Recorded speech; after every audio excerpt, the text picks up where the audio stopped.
Hello everybody and welcome back to another week here at Creators Call Shop. I'm happy to be spending some more time with you today working in our journal, the Teen Girl Journal that I have called You Go Girl. I feel like it's been a really long time since I've chatted with you all because I've just had a really busy 2 or 3 weeks here. The last 2 videos you saw were a little bit pre-recorded, and so I had some time in between to focus on some other things, and now I'm back working on this with you today. So I've got a special project in mind. It's going to be a double door element that has 2 doors, essentially like a barn door that open, and it's inspired by something that I have seen Diane Shaw do on her channel, Shawcraft 1. So I thought I would try that. I thought this would be the perfect journal to put something like that in. Go ahead and get your drink, get your snack, find yourself a comfy place to sit, and I will meet you right back here after the intro.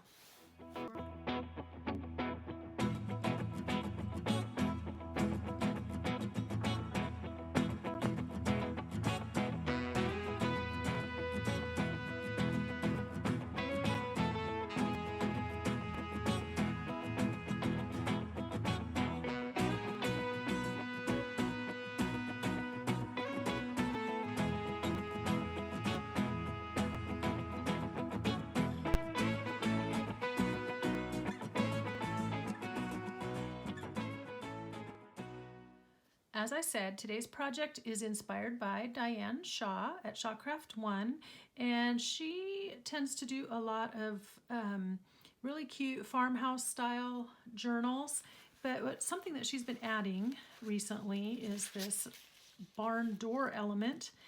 And although our journal today is for a teen girl, I thought I could do something similar with these playing cards.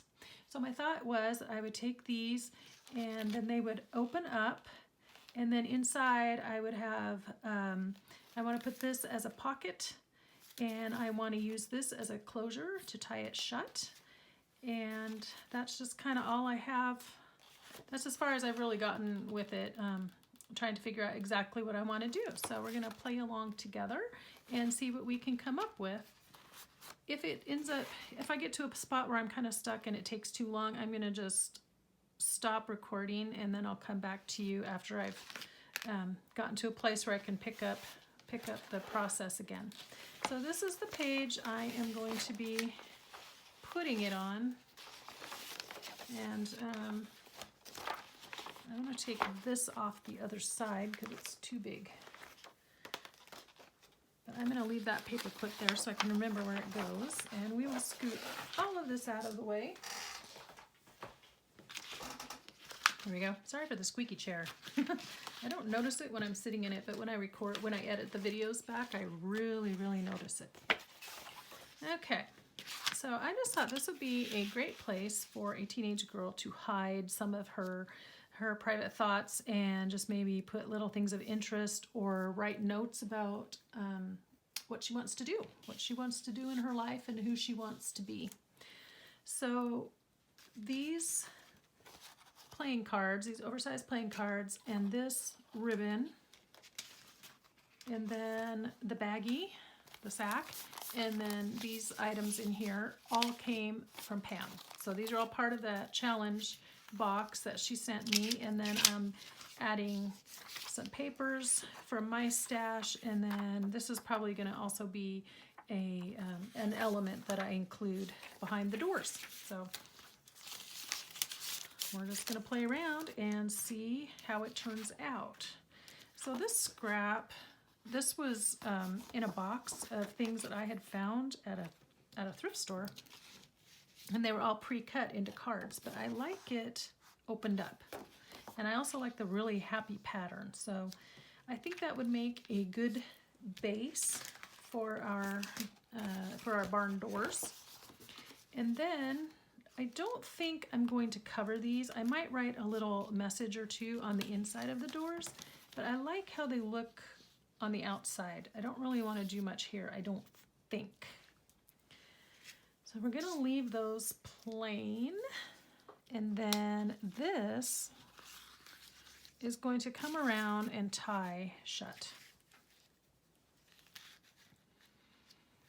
Now, let's see. So I should have enough to be able to do that. It's probably really bright and busy. I don't know. I'm really enjoying working on this journal, though. It's stretching my creativity and stretching my imagination and just trying to figure out how to do some of these things that would appeal to a teenager, and which is a little bit of a different audience when it comes to junk journalers, junk journal recipients. So anyway, it's going to look like this. And I think the first thing I need to do is, besides measure, I think I need to make a couple of hinges that these can swing open and shut on. So I've got this piece of paper here, and we're going to use that. I'm going to cut that to size. And looking at this here, I think I'm going to have to kind of cover some of this space with the hinge. So I need it to kind of come back behind here. See, this isn't quite wide enough, but I kind of want to hide some more of that book page is what I'm thinking.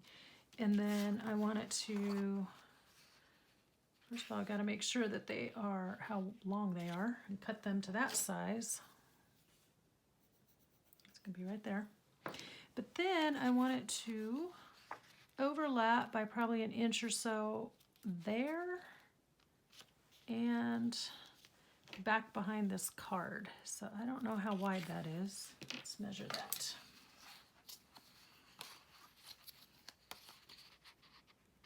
Yep, that's almost 2 inches. Yeah, let's just go with a straight 2 inches. Straight 2 inches. Let's go with a full 2 inches. I'll do one there, and then I'll do one there. And then I'm gonna score them down the middle so that I can fold them better. I'm just gonna go off camera here for a sec and trim this where it needs to be. Like Gail Augustinelli says, talk amongst yourselves while I do this. I'm also gonna have to grab my scoreboard. And we're gonna score these at 1 inch. I'm trying to decide which bone folder I want to use there. Can you see what I'm doing?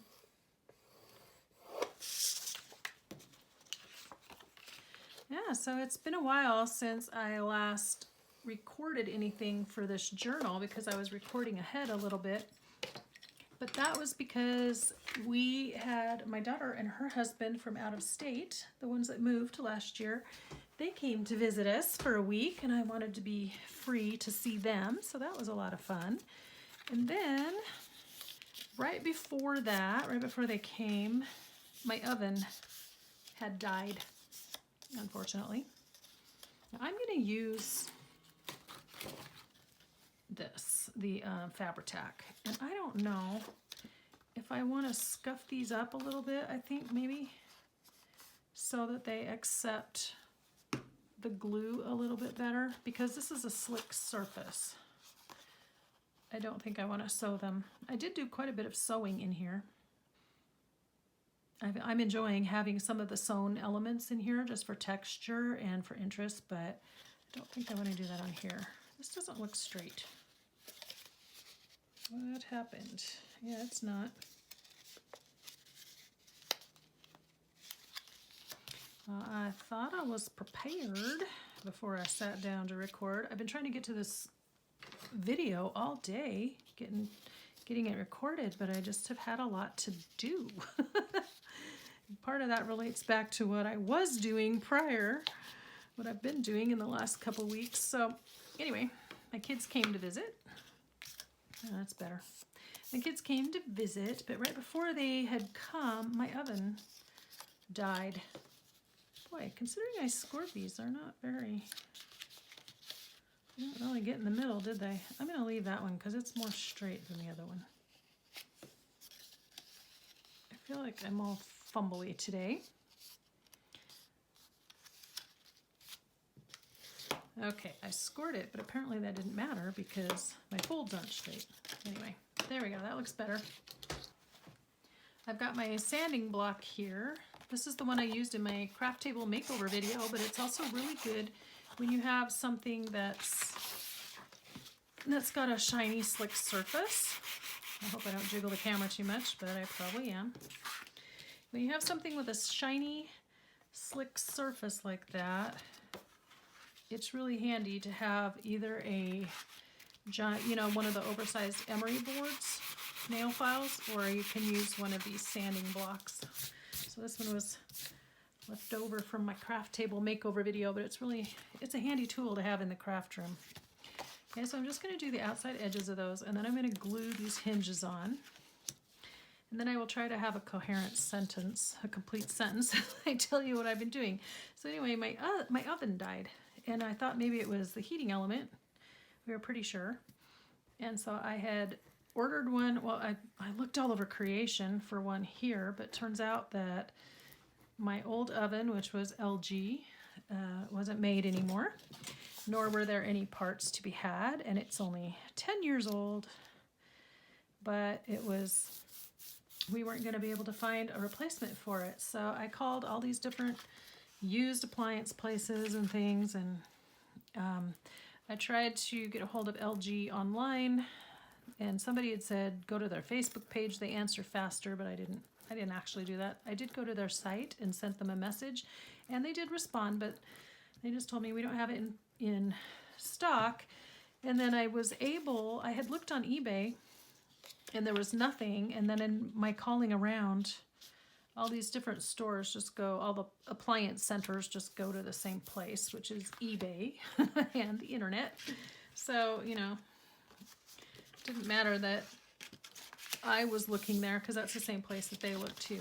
Anyway, so nobody found it, but then in my second batch of calling around, somebody said, oh, there's one on eBay, and I'm like, well, I just looked there 2 days ago and there wasn't one. So I went out and I looked at the listing, and sure enough, there it was. So I ordered it. Well, you had to wait. It was up for bid, so I had to wait the week for the bid to be up. Nobody else bid on it, which was great, and it had free shipping, so that was great. It was only $50, and just to have a service person come out and look at my oven to tell me that they couldn't fix it was going to be a lot more than that, and it was definitely cheaper than a new oven. So I went ahead and bid on it, and then I was able to win the bid. And then I gotta think about what I'm doing here. And then the element came. Let me finish my story here. And turns out it wasn't the heating element at all. So it's the command board. So I uninstalled the new heating element, and I donated that to the Restore, the Habitat for Humanity Restore. And we ended up having to go appliance shopping. Now, happily, we all got our stimulus checks right about then, so guess where my stimulus money went? It went to a new oven. Yeah.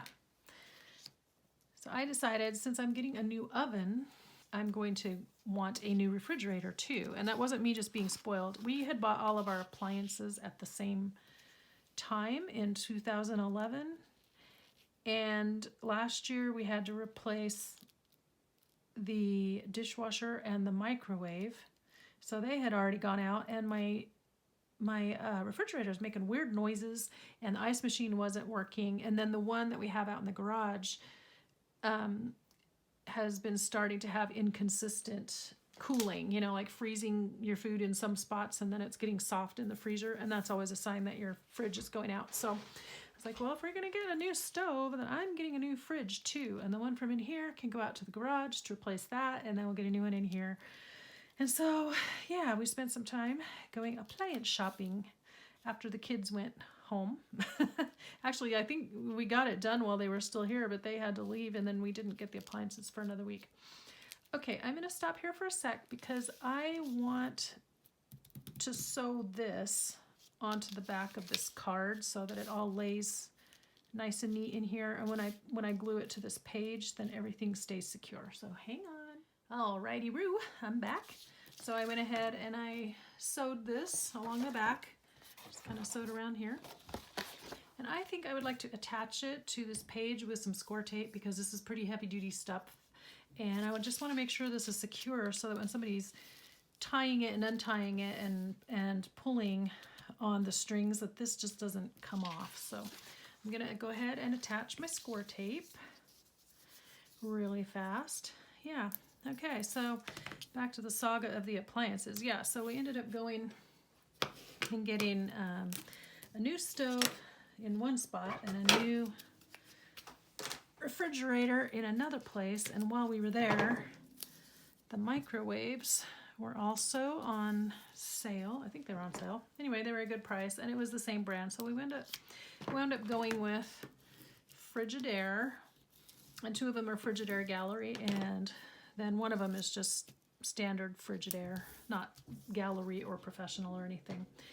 Anyhow, and the microwave admittedly was a bit of a impulse purchase, but it's nice to have them all match, because the microwave I bought last year, I'm just not that happy with it. It didn't have as many features as the one that had died on me last year, and which was a Samsung, by the way. Don't buy LG or Samsung appliances, because people who make electronics need to just stay in their lane and not try to make appliances, because they just don't last. I was not impressed. So anyway, that's a little side note, a little tidbit for you there. Anyway, so yeah, so we got the fridge. Was not on sale, but it was a good price, and it was almost as big as the one that I was going to be replacing. And then got the stove, and I wanted, well, everything comes with convection, but I had heard about the new ones with the air fryer feature, so I wanted to get one with an air fryer feature. And then my husband, who doesn't cook at all, he thinks he knows food, but he's really, anyway, he fancies himself to be a cook, but he's not. I let him do the Traeger, and I let him do the grilling, those kinds of things, you know, the man things. But when it comes to the basic cooking, that's me. Anywho, so he had been reading about induction ranges and stuff, so he really thought it'd be great if we got an induction, and I thought it'd be great if we got an air fryer. So that wasn't what we set out to buy. We were actually going to get one that was we're looking at one that was GE, but then, oops, upside down. I want the flowers at the top. But then when we went shopping, we went and bought our range at RC Willey, and we saw one that had the air fryer, and it was convection, and it was an induction oven, which was super cool. So they happened to have one in their clearance section as is that had apparently, well, he just told us that it had a problem with the feet, and the feet had to be fixed, and so that's why it was sitting back there, just because the feet weren't right. Well, come to find out, it actually had been purchased by somebody, and somebody had actually owned it. And when we went to register it, we couldn't register it because, sorry, I'm doing this backwards. I should have put that piece on there, but now I'm seeing it's loose. So now I'm adding it after the fact. Anyway, we went to register it, and it said it was already registered. And I'm like, why would somebody bother to register it if they didn't even have it in their kitchen? I don't know. Anyway, I was a little confused. And then there was no manual with it, no registration card. So we called them back, got all that squared away, called Frigidaire, got the registration part squared away, got that transferred over to us. That was all well and good. But when we started using it, we're using the air fryer feature, and oh my goodness, it had the most obnoxious rattle. Terrible, like not the normal hum of like a fan going, but it was a really loud rattling, hummy noise. It was terrible. And so we ended up calling back to Frigidaire saying, hey, our stove, we had bought an extended warranty. So it came with a 1-year warranty, and then we were supposed to get an extended warranty. We purchased one, which I don't normally do, but I feel like in this day and age, you kind of almost have to, because nothing is made to last anymore. So we had done that, and luckily we had, because when I called Frigidaire, she said, well, you can't use the 1-year warranty because it's not new. You purchased it as is, and so, oops, this is the wrong way. And so we can't fix that for you. Well, luckily we'd bought the extended warranty, so it wound up that RC Willie had to pay for it, which was just fine by me. You know what? I like this. This has those lines on it, so I'll be able to tell if these are straight. But let's see where we want that exactly. Like, do I want some of that white to show on each end? I think I do. Anyway, so then we wound up saying, hey guys, guess what? The 1-year warranty that you said was in effect is not in effect. And then we bought the extended warranty, so please come fix our brand new as is out of the box range that supposedly only had the feet wrong with it. Anyway, that's all been ironed out now. We have it registered to us. The repairman came out. He was very good, and he fixed the rattly noise, which was a loose plate in the back, and apparently the prior owner had also had some issue with it. Took the big metal piece off the back and then tried to replace it. Used the wrong screws, and the rattly noise was, one of the screws was too long, and it was getting in the way of the fan back there. And then this nice man, I had told him about the feet, and he went ahead and looked at them again, and actually the feet weren't quite right, still weren't quite right, so he fixed that for us. And then also leveled it, because when it got installed it hadn't been leveled so properly. So anyway, my stove is good to go, and it doesn't rattle anymore, but man, it's so fun to have that air fryer feature. So we've done like the breaded chicken strips like you get at Costco. That's one of our favorites. Chicken and fries is kind of one of our fallback meals. And then I did Brussels sprouts last night, and then I've actually used the convection portion of it as well. So it's a learning curve. And then because my pots and pans, I had Revereware, but they were like a stainless steel triple ply whatever. I've had them. They were a wedding gift, and I love them. I love my Revereware. Well, turns out that it didn't have the magnetic feature that you need for an induction, so we also wound up having to get all new pots and pans. So I've been spending a lot of money lately.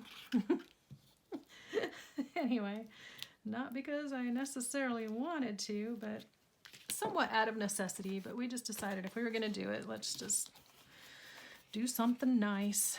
And then I also got, I did that right, yeah. Also, recently, while my son-in-law was here, we went shopping at the Apple store, and I got myself a Mac laptop, which I think will do a lot to help with editing. I think I'm shaking the camera, and I'm sorry. Close your eyes for a minute, because I can't do this and not shake the camera. Anyway, yeah, so I got a Mac, and this will be the first video that you see with me using it for editing. Oh, you're crooked. Nah, hold on a second. Okay, all systems go. Sorry. I don't think that's sticking as much as I would like it to. I have a good idea, it's just not. Execution of said idea is causing some consternation. Because that little piece of ribbon there needs to be tacked down. I'm going to use Fabri-Tac here. I know, I look like I'm just, oh, I don't know. Doesn't look, not really the most cohesive video, but anyway.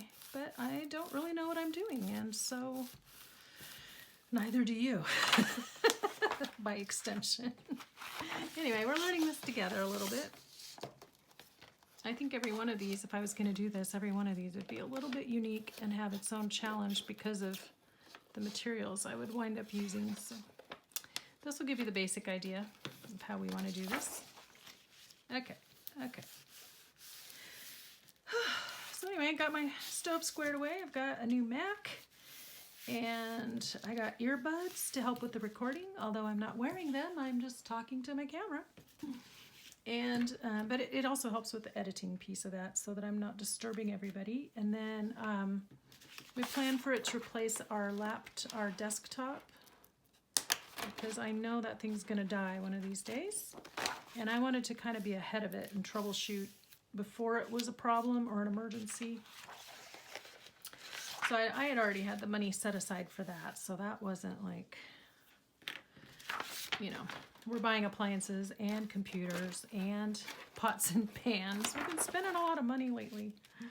But ironically, well, let me tell you the other thing we've been doing, because this all ties in together. So the other thing we've been doing for the last couple weeks is trying to help our other two who are here. Oh, look what I did. Trying to help them go house shopping. Yeah, so they would like to buy a house. You know, they've been married almost 4 years, so that's natural. And then my other two, since they're in Washington now and he's going to school, they've got a good situation right now and they don't need to buy a house. But the two that are here would like to buy a house. And so that's been, oops, my light's going down, getting dimmer. That's been interesting because we have had, as several sections of the country have had, we have had a massive influx of people, not just this year, although this year's been especially bad, but also in general over the last 5 years. But we've had just a huge amount of people moving in from out of state. One of them starts with a C. California. But then also Washington, Oregon, and Colorado. Quite a lot of people have been moving in over the last few years, but this year especially bad. And the price wars and the bidding wars are just out of hand. And I'm a little irritated, frankly, that the realtors have allowed people to offer as much over asking as they have. They haven't like capped the prices, because what has happened, hold on, I gotta grab something.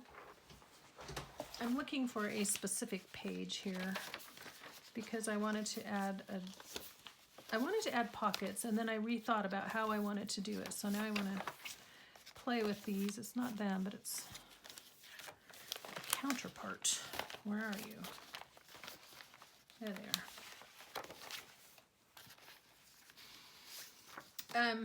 What has happened is that people are coming from out of state where they have bigger incomes and their houses cost more, and they're selling them and then moving here and overpaying for homes. And then now we have a shortage of homes, and so it's becoming more desperate. And so they've just, here, I think I want to use these two. That'll be pretty. They're just trying to outbid each other. So they're making these humongous offers on things, anywhere from $30,000 to $60,000 over the asking price. And now, as we're going out to look, the houses, the new base price range, I'm not kidding, you can't find anything under $330,000. Well, under 300, because we found a couple now that were 309 and 319, and the one today we went to look at was 319 or 320, and they're junkers, they're trashy. And I'm like, when did the base price for a starter home become $300,000? Now, I don't know. I mean, that's not normal for our region. I don't know what all of you are used to, but it's insane, because you know what? In Idaho, I'm going to whine a little bit. In Idaho, we don't make the incomes that all these other people did. And so young families starting out cannot afford to have a starter home that starts in the 300,000s that they then have to put another. First, they're going to have to bid another 45 to 60K over the asking price, and then still have to put in anywhere from 50 to 100K in work. It's outrageous, and none of these homes are worth it. And then we looked up our home on Zillow and about had a little mini heart attack on what they're saying it was worth, because it's not. It just flat out isn't. Anyway, it's been nuts, to say the least. Okay, what I was thinking here is that I wanted to put this here, but then I also wanted to have a couple of other staggered pockets, maybe this way, or maybe just one across the bottom this way. Or maybe I want these two up here. I kind of want them to cover that white space. And then this one further down. But then when we close the door, is this just looking weird? It's okay. You can be honest with me. My feelings won't be hurt. Is this looking weird? Is it just looking like too much? Should we just keep it simple? I'll just keep it simple. We'll just go with this one.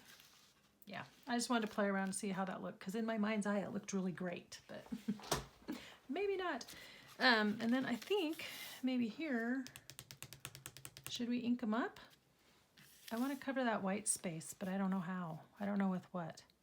But I wanted this to be hidden in here so you could hide this, and I really kind of would like a bottom pocket across here. I like this. I like the shiny. Is that too shiny? Should I go with the pink? Let me look at it from your view. What do you guys think? Pink or blue? Because I can always turn these into tags too. It's no big deal. Pink or blue? Blue or pink? Like at the doctor, at the eye doctor's office. Better one, better two, better two, better one. And you're like, I don't know, no change. Oh, I don't know. I think I'm gonna leave it like this. Okay, yeah, so I'll figure something out about to do here. Maybe just, I don't know what I'll do. We're gonna glue this down. So yeah, anyway, it's a frustrating situation with the housing, just because it's been allowed to escalate. And then what, we're having a building boom, of course, which, oh, it's just ridiculous what houses are going for. Just junky, trashy little houses. We found a couple, this isn't coming out. We found a couple online last night that are way out in the boondocks, and they are just terrible. They're not even 1,000 square feet, either one of them.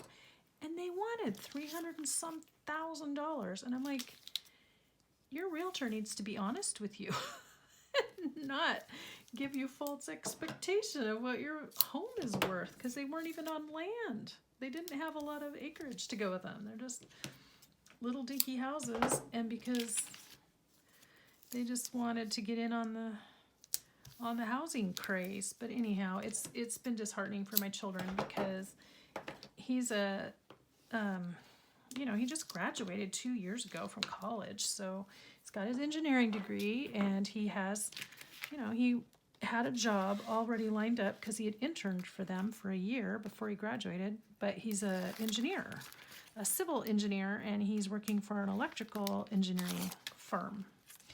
And he's just starting out, and he makes decent money for starting out, but he does not make decent money for people who are selling their homes for $1 million in other parts of the country and moving here, presumably for quality of life. But now we're getting all these pop-up apartment complexes because they're just trying to build housing and getting as much as they can per square inch, I guess. And so then we're going to have the problem of increased traffic on all of our roadways and decreased property. Well, we're going to have increased property values because of the house prices going up, but then we're going to have decreased value because of the quality of what apartments will do to your area. And I know I sound like an arrogant prig, and I'm not, but it's just all very frustrating. The traffic, the housing prices. If you're wanting to move to Idaho, please don't. Just don't. Just go somewhere else.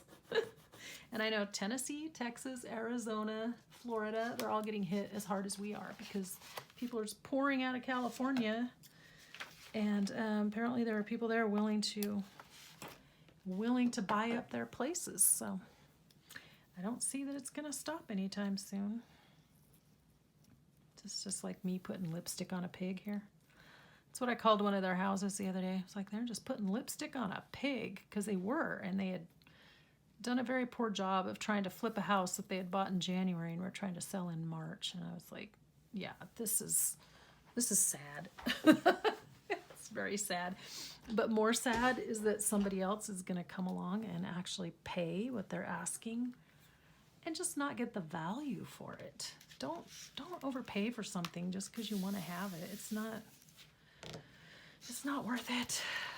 Anyway, it's a big test of our character and our trust and our faith, because I do believe that at the right time they will find the right house, and I know that's always been the situation for us. So I know that God will take care of my kids same as he's taking care of me, but I can't afford to downsize either. I have to pay $150,000 more for a smaller house than I currently have, and this is not the house I wanted to stay in. This wasn't. This was supposed to be a temporary house, and then I was supposed to get the one I wanted to die in. And that's not, it's frustrating. And we almost feel like we're going to have to just move away to get, I don't know, we're just going to have to leave our hometown just so we can afford to live now. And it's really sad. It just kind of heartbreaking. But anyway, that was me. That was my rant about housing in Idaho. So please don't move to Idaho. Nice place to visit. Love to have you visit. Love to have you go home. So this is what we got. I think this needs a little more help right through here, like maybe some lace to transition that. And I don't have anything right at hand right at the moment, or I would grab some, but it's going to take me too long to go find something. You'll see it on the final flip through. But what I could do is just give you a little idea of what we got going on here. Let's see. Uh-oh. Now I've confused myself. Yeah. Confusing myself with my signatures. Here we go. So I can give you kind of a quick idea of what we've got so far without giving away too many spoilers. Spoiler alert. So anyway, here's where we are. I've been watching lots of videos and I've been getting ideas. I just want to make sure that at the end of the day this is very cohesive, that it flows well and it's not just like this jumble of things. But anyway, very quickly, so as you know, I had rearranged pages and things, but I took a couple pages out. I took out these two. There was one in each signature. They just weren't doing anything for me. I don't feel like they added value to the to the flip through experience. So took those out, and then I just started kind of placing things where I wanted them, where I think I want them. I still have a lot more that's going to go in there that isn't in there right now. And then I started sewing a lot of things where I wanted them to be sewn in. So I did that today. Generally speaking, when I can flip through while we talk about this. Generally speaking, when I do a journal, I will, sorry, I was looking at this because I sewed that lace around the crease here to reinforce it when I sew it in.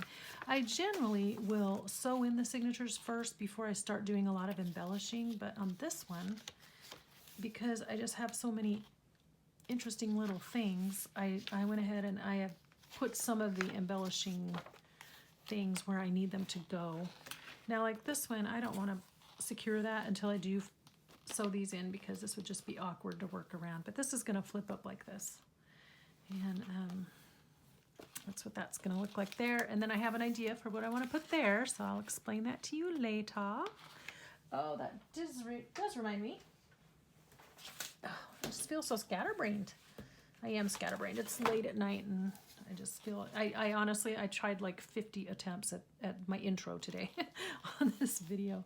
But I found this at a thrift store, and it's A World That Sings. I just love this 70s girl. But what sold me on this book, because I'm going to include it in this journal, was this cute little note from this gal to her sister. And it says, to Betty, reach high, the best is always kept upon life's topmost shelves, but not beyond our reach if we will reach beyond ourselves. And I thought, that is exactly what I want this journal to tell a young girl. This is exactly the message. So this is from June of 1974. Where's that an 8? You can interpret that how you wish. It looks like a 4 to me, but it could be a really quick 8.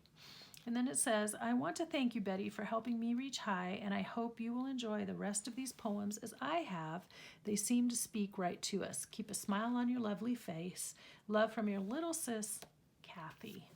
And I just thought that was the sweetest message for a little sister to send to her older sister, and then to have this message in it, because that's what I'm trying to tell this young child that's going to get this. So, anyway, I picked up the book also because it has more poems and stuff in it, and I have some of those Helen Steiner Rice books. So this is kind of a nice complement to some of the other poems that I have available to add to journals. But this is going to go in this journal. So I wanted to share that with you. Yeah. What else was I talking about? I don't know. Oh, upside down. Gee, I wonder how that happened. Oh, those are all upside down. Okay, yeah, so here's one of the other things I want to do. I need to go figure out how to do it. Is this triple pocket fold down thing. I mean, I kind of know, but I need to go find a video. And I like the pastel colors, but essentially you glue these together like this and decorate. I just need to go watch a couple videos to see how to do that, so that you would have all that secret journaling space, and then this could flip up, and I've got this here. So that's that idea. Yeah. So now I completely forgot what I was talking about. I hope I've finished my train of thought, but this is what we've got going. And I've had several inspirations. Here's the one we just did. So unfold it. This is good. This is good to see how it happens in the journal, what it looks like. Yeah, I want to do something here. I don't know what that will be. I know I told you that already, but anyway. This ribbon, by the way, I meant to mention, was a wired ribbon. I just pulled the wires out because I decided it was easier to work with without them in there, and then that made it flexible enough to tie. So yeah, I've been doing some work, some sewing. I'm trying to gather a few more ideas. I added this wallpaper border all the way across. And then I meant for it to be a ginormous belly band like this, but it was so loose. I just went ahead and sewed it down. So now it's like kind of a pocket. And I got this. I sewed this to the back side of this book page, and then there's that lace. Yeah, and then I just added little embellishments, and then I still have things to glue in. And here's that card that we did. It's going to be a pocket. I have lots of tags to make, but I do want to get finished up by next week. I want to have this ready to flip through next week. And I haven't even done my taxes yet, so there's that going on. It's my mom's birthday this week, and my niece. I don't know what to get either one of them. And it's Monday, and I have birthdays on Thursday and Saturday. Anyway, I never know what to get either one of them. I have a whole family full of people that are hard to buy for. It's so fun. So that's going to flip on there like that. And then, yeah, I just kept adding all kinds of fun little doodads here and there. And then the other person that has inspired a couple of people, Diane Hubert. Diane H is her channel, and she always does so many fun, eclectic journals, and I love... Do you see that? No, I'm just rattling along while you're not seeing what I'm doing. Anyway, she always adds so many fun fabric elements, and I know she gets a lot of her inspiration too from Gina at the Rebookery, so I guess Gina's another person who's kind of inspired this, because I do like adding fabric elements to the sides of my pages, but this is a little more Diane H kind of a style, but I like it. It was helping me use up all these little pieces that I got, and it was adding more interest to the pages because they were looking kind of boring, frankly. I got a band here. I glued this down. I had another piece of paper there with writing lines on it, but it just looked so blah that I went ahead and just added this and covered it up. I don't know what I'm going to do here yet. And then these all have a purpose. You'll see next week. Anyway, yeah, so I got a lot of work to do, but in between the house hunting and learning how to use my new appliances and my new computer, I got a lot going on. Plus, last week I went and got my shot. Here's our Dream Big envelope. I added a little tuck in back here so that it could shut nice and tight. Yeah, I went and got my first COVID vaccine last week, and I've been pumping the vitamin C and the vitamin D all winter. My booster will be in a couple weeks. So yeah, I've been living a real full life lately. It's been nice. Nice to get out of the house, you know, and to have valid reasons for leaving the house that kept me active and up and moving around, but weren't just like going to the grocery store or going to the bank. Anyway, and the weather's changing, so we took a walk yesterday. That was nice. And then today it's 25 degrees colder, so I didn't take a walk. Anyway, so I have a quote for you today, and it's my final quote. I kind of feel like that little excerpt that I read you from the book, I feel like that was part of your inspiration for today. So, reach high. The best is always kept upon life's topmost shelves, but not beyond our reach if we will reach beyond ourselves. And then the other one was a quote my daughter put on her Instagram the other day. The quote says, "Whenever we feel the need to act in haste, the best thing to do is to seek the Lord and wait." And that's good advice. When you feel like you need to hurry up and act and do something right now, you should back off and stop and say, "Hey, Lord, show me, is this the right thing or not?" And give it a minute, because the acting in haste, that pressure to make a snap decision or to hurry and buy and spend your money or what have you, if you don't take a minute to really think things through, you're going to make a decision you probably regret. And so you stop and say, "Lord, tell me what we want to do." Give it 24 hours, and it really does take some of the pressure out, and it helps you think more clearly. So with that, my darling friends, that's all I've got for you today. But next week, I hope to be able to come back with the final flip through of this journal.